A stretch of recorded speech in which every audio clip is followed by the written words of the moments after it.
మీకు చూపిస్తున్నాను కదా, అది ఈరోజైతే collar uniform cutting and stitching 2 పార్ట్స్గా అయితే చేశాను.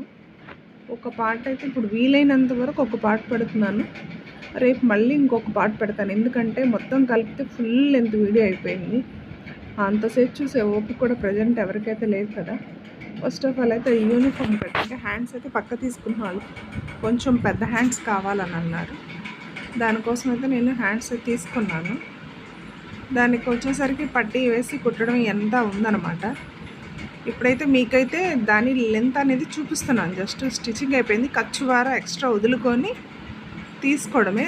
దానికి కొలతలు ఆది డ్రెస్ ఉంది కదా, ఆది డ్రెస్ ప్రకారం పెట్టా. ఇంకొకసారి అయితే అసలు full dress video cutting stitching పెడతాను. అదిగోండి కింద మడిచేంత వాళ్ళు కొంచెం పొడుగు అడిగారు, ఆ ఖర్చు వార ఎక్స్ట్రా పెట్టాను. చూడండి మీకు అర్థమవుతుంది, పెద్ద కష్టమేమి కాదు. డ్రెస్కి వచ్చేసరికి బ్లౌజ్ అంత కష్టం ఉండదు. నెక్స్ట్ లెంత్ చూసుకున్నాం కదండి. లెంత్ చూసుకున్నాక చంక ఫ్రంట్ సైడ్ అయితే కొంచెం క్రాస్ తీసుకోవాలి. ఈ బ్యాక్కి ఫ్రంట్కి మధ్య జస్ట్ ½ ఇంచ్ కాదు, ఇంచు కన్నా కొంచెం తక్కువ, అంటే దగ్గర దగ్గర ఒక 3/4 ఇంచ్ అయితే ఈ ఫ్రంట్ సైడ్ కన్నా బ్యాక్ సైడ్ కొంచెం ఎక్స్ట్రా ఉండాలి. బాబు జూమ్ చేస్తున్నాడు చూడండి. 3/4 ఇంచ్ జస్ట్ కొంచెం ఎక్కువ అనిపించింది, తీస్తున్నాను. మరీ ఎక్కువ ఉందనుకోండి షోల్డర్ కొంచెం ఇబ్బంది పడతాము. దానికోసం జస్ట్ పైన ఫ్రంట్ పార్ట్ కన్నా బ్యాక్ సైడ్ అనేది ఒక 3/4 ఇంచ్, ½ ఇంచ్ కాదు 3/4 ఇంచ్ ఎక్స్ట్రా. ఎందుకంటే అది కుట్లు వారంతా అని అనుకోండి, పోనీ ½ ఇంచ్ కన్నా కొంచెం ఎక్స్ట్రా. దాని తర్వాత వచ్చేసరికి మెడ వచ్చేసరికి మొత్తం అది లెంత్ మొత్తం వచ్చేసరికి 7 ఇంచెస్ అండి. ఇక్కడ కనిపిస్తుంది కదా. నెక్ వచ్చేసరికి 3 ఇంచెస్ నెక్ లెంత్ వచ్చేసరికి. దాని తర్వాత బ్యాక్ పార్ట్ వచ్చేసరికి height, back neck height 1 inch అనమాట. 1 ఇంచ్ అది కటింగ్ చూసారా ఎలా వేస్తున్నానో, అదే టైప్ ఆఫ్ డ్రాలో తీసుకుంటే మీకు రౌండ్ నెక్ చాలా నీట్గా వస్తుంది. చూడండి కటింగ్ కూడా మీకు అర్థమవుతుంది. జూమ్ చేసే చూపించాడు బాబు, మరి అది నిలువు తీసినట్టున్నాడు బాబు, అడ్డం మరి తీసినట్లేడు, అందుకని మీకు అలా కనిపిస్తుంది. నెక్స్ట్ వచ్చేసరికి ఫ్రంట్ పార్ట్ అనమాట. ఫ్రంట్ పార్ట్ వచ్చేసరికి నేను అన్నీ రెడీ చేసి పెట్టాలి. 3 ఇంచెస్ నెక్ మీకు చెప్పాను కదా. నెక్ హైట్ వచ్చేసరికి అదే లోతు వచ్చేసరికి మీరు అంటారు కదా హైట్, అది వచ్చేసరికి ఫ్రంట్ దానికి వచ్చేసరికి 4 ఇంచెస్ అనమాట. 4 ఇంచెస్ పెట్టాను. అవి ఆ 3 ఇంచెస్ ప్లస్ 4 ఇంచెస్ కలిపి ఆ బాక్స్లా గీసాను. తర్వాత ఆ షేప్ మట్టికి అలా గీసుకోవాలి, రౌండ్ షేప్ రావడం కోసం. ఇది వీటి కోసం స్కేల్ అనేవి కూడా ఉంటాయి, అది కూడా ట్రై చేయొచ్చు. బట్ నేనైతే హ్యాండ్తోనే కట్ చేసి గీసేసుకున్నాను, పెద్దేం లేదు. దాని దగ్గర నుంచి మనం కింద పట్టీ అయితే వేయాలి కదా, మనం ఉక్సులు కాజాల పట్టీ, దానికైతే అది కూడా 7 ఇంచెస్ అనమాట. 7 ఇంచెస్ పెట్టుకోండి లోతు. దాని తర్వాత ఇది ఓపెన్ చేయండి. ఓపెన్ చేసిన తర్వాత ఇప్పుడు మిడిల్ లైన్ ఉంది కదా, మిడిల్ లైన్ని కరెక్ట్గా డ్రా చేసేసుకోండి. డ్రా చేసుకున్నాక మనం కటింగ్ చేసేటప్పుడు ఇబ్బంది ఉండదు. అటువైపు ఒక ½ ఇంచు, ఇటువైపు ఒక ½ ఇంచు, అంటే మనం గీసిన గీత ఉంది కదండి, దానికి అటు ½ ఇంచు ఇటు ½ ఇంచు ఒక బాక్స్ స్క్వేర్ బాక్స్ టైప్లో గీసుకోండి. గీసుకున్న తర్వాత జస్ట్ లిటిల్ బిట్ కొంచెం పైకి రానిచ్చి అవి చూపిస్తున్నాను కదా, ఆ షేప్ ప్రకారం అయితే గీత గీసుకున్న తర్వాత అదే షేప్లో కటింగ్ అయితే మీకు నిదానంగానే చూపించాను, అది చూస్తే మీకు అర్థమవుతుంది. జస్ట్ అటువైపు ఒక హిల్ టైప్ అనమాట కటింగ్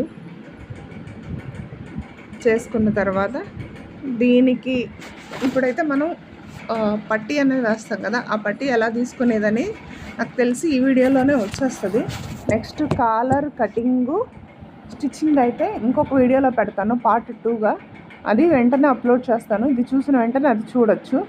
ఇది వచ్చేసరికి నెక్ పొడవు చూసారు కదండి, అది మొత్తం మీద 7 ఇంచెస్ పెట్టాం కదా, కొంచెం అటు ఇటు మొత్తం 15 వస్తుంది. కింద కూడా ఓపెన్ అవుతుంది కదా, దానికి 15 వస్తుంది. ఇది వెడల్పు వచ్చేసరికి 3 ఇంచెస్ పెట్టాను అనమాట. 3 ఇంచెస్ పెట్టి, అంటే ఈ ప్యాంట్ క్లాత్లో మిగిలిన క్లాత్ని 3 ఇంచెస్ పెట్టుకొని దీన్ని ఐరన్ బాక్స్ పెట్టయితే లోపలికి ఫోల్డింగ్, అది చూడండి ఫోల్డింగ్ అయితే చూపిస్తాను. ఫోల్డింగ్ లోపలికి ఫోల్డింగ్ చేసి దాన్ని మళ్ళీ లోపలికి ఫోల్డ్ చేయాలి. ఆ బిట్ అయితే మిస్ అయినట్టుంది ఐరన్ది, ఐరన్ చేసేదైతే పోయింది. మీకు ఫోల్డింగ్ అయితే చూపిస్తున్నాను చూడండి. ఐరన్ చేస్తే అలా స్టిఫ్గా ఉండిపోయింది. మనకి కుట్టేటప్పుడైతే ఇబ్బంది రాదు. మనం ఇలా పెట్టుకొని దాని మీద డైరెక్ట్గా పెట్టాలంటే మాత్రం కొంచెం ఇబ్బంది అవుతుంది. అదే మనం ఐరన్ చేసేసుకున్నాం అనుకోండి. నేను అది అలా పెట్టి ఐరన్ చేసేసాను. ఆ క్లిప్ అయితే పోయింది. డైరెక్ట్ స్టిచ్చింగ్కి అయితే వచ్చేసాను. చూడండి ఎలా స్టిచ్ చేస్తున్నాను. నిదానంగా మీరు దగ్గరగా అంటే మీరు నిదానంగా చూస్తే మీకు అర్థమవుతుంది. అది కూడా డైరెక్ట్ అంటే మనం ఉంది కదా అని వంపు తిప్పుకోకుండా మనం ఇందాక 1/2 ఇంచ్ గీత గీసుకున్నాం కదండి, ఎగ్జాక్ట్గా దాని మీదే వస్తుంది, గీత మీదే వస్తుందండి. ఇప్పుడు చూడండి ఈ కటింగ్ వెళ్ళింది కూడా జూమ్ చేసి చూపించాను, మీకు అర్థమవుతుంది. చాలా నిదానంగా చూసుకోండి. నెక్స్ట్ పైన కింద ఒకటే వస్తుంది కాబట్టి ఒక సింగిల్ స్టిచ్తోనే ఆల్మోస్ట్ అయిపోతుంది. చూడండి ఇంకా ఎక్స్ట్రా వచ్చిన క్లాత్ ఇంకా నెక్స్ట్ యూనిఫామ్ కూడా ఉంది, దానికి పనికి వస్తుందని ఇంకా పక్కనైతే పెట్టేసాను. అదిగోండి నెక్స్ట్ ఆ రెండు సమానంగా కట్ చేసుకోండి నెక్ లెంత్కి. ఇదైతే మళ్ళీ కదులుతుంది కదా, కదలకోకుండా ఏం చేశారంటే రెండింటికి సమానంగా పెట్టి ఒక పిన్ అనేది అటాచ్ చేసేసుకోండి. అప్పుడు నెక్ అనేది అటు ఇటు కదలదు. కింద మనకి ఒక కోణం టైపులో తీసుకుందామని అనుకున్నాను. పలకగైనా పెట్టేసుకోవచ్చు. కోణం టైప్లో తీద్దాము అని చెప్పేసి నేనేం చేశానంటే ఆ కోణం టైప్లో తీయడం కోసం కొంచెం పైన మాత్రం అలాగా పెట్టేసుకోండి, కదలకుండా ఉంటుంది. నెక్ మాత్రం ఇబ్బంది ఉండదు. మీరైతే నాకు సపోర్ట్ ఇస్తారని అనుకుంటున్నాను. మీకైతే అర్థమైందని అనుకుంటున్నాను. కాలర్ డ్రెస్ ఇదైతే ఫ్రంట్ పార్ట్ పట్టీల వరకు చూపిస్తున్నాను. కాలర్ కూడా ఒకేసారి అంతా కటింగ్ అంతా వీడియో అయితే తీశాను. బట్ ఫుల్ లెంత్ ఎక్కువైపోయింది, మనం అంత వివరంగా అంతసేపు చూడాలన్నా చూడలేమని చెప్పేసి పెట్టాను. ఒక పట్టీ అయితే చూసారు కదండి, అదిగో వీ షేప్కి మనమే షేప్ తీసుకోవాలి. అలాగా షేప్ తీసుకొని నిదానంగా జస్ట్ ఒక 2 ఇంచెస్ పైకి కుట్టాను అనమాట. 5 ఇంచెస్లో మళ్ళీ ఉక్సులు కాయ పట్టీ ఉంటుంది. అటు సైడ్ నుంచి స్టార్ట్ చేశాను. చూడండి కోపు దగ్గర మళ్ళీ సూది దించి నిదానంగా మళ్ళీ పక్క తిప్పండి. ఒక 2 ఇంచెస్, 1.5 2 ఇంచెస్ చాలు, ఇంకా అంతకన్నా ఎక్కువ అవసరం లేదు. మళ్ళీ మనం హుక్స్ అవన్నీ పెట్టాలి కదా, దానికోసం అనమాట. రెండింటిని సమానం చేసి మళ్ళీ అడ్డగీత రఫ్ లాగేసేయండి. బ్యాక్ సైడ్ అయితే చాలా నీట్గా వచ్చింది. పోగులు వదలడాలు పట్టి ఇదవ్వడాలు అసలు దీనికైతే ఇబ్బంది అనేది ఉండదు అనమాట. మీకు వీడియోలో అయితే కనిపిస్తుంది కదా. నెక్స్ట్ ఆ సూట్ తీసేసుకోండి. అది చూడండి బ్యాక్ కూడా అసలు ఒక పీస్ కానీ ఏమీ అనేది లేదనమాట. ఒక పట్టీ మళ్ళీ విడివిడిగా వేసుకోవడాలు లేదు, ఇలా డైరెక్ట్గా వేసుకుంటే చాలా నీట్గా వస్తుంది అనమాట ఈ పట్టీ. దాని తర్వాత అనేది ఉక్సులు, నాకైతే ఉక్సులోనే వచ్చినాయి, నేను అలాగ పెట్టాను. నెక్స్ట్ టైం ఏం చేయాలంటే ఇది మంచి మరలా పెట్టేసి బ్యాక్ సైడ్ అయితే shoulders first of all stitching చేసేసుకోవాలి. ఎందుకంటే ఇది షోల్డర్ స్టిచ్చింగ్ ఎందుకు చేసుకోవాలంటే కాలర్ కటింగ్ ముందు చూపించవచ్చు అంటే కాలర్ లెంత్ ఎంత ఉన్నది అని చెప్పేసి అది స్టిచ్చింగ్ అయిన తర్వాతే తెలుస్తుంది. దానికోసం అయితే ముందు అలా షోల్డర్ స్టిచ్చింగ్ చేసిన తర్వాత ఈ నెక్ దగ్గర నుంచి చుట్టూ టేప్తో చుట్టుకొస్తే దాని రౌండ్ కాలర్ నెక్ అంతనే తెలుస్తుంది. మీకైతే వీడియోలో కనిపిస్తుంది. Please like, share and subscribe.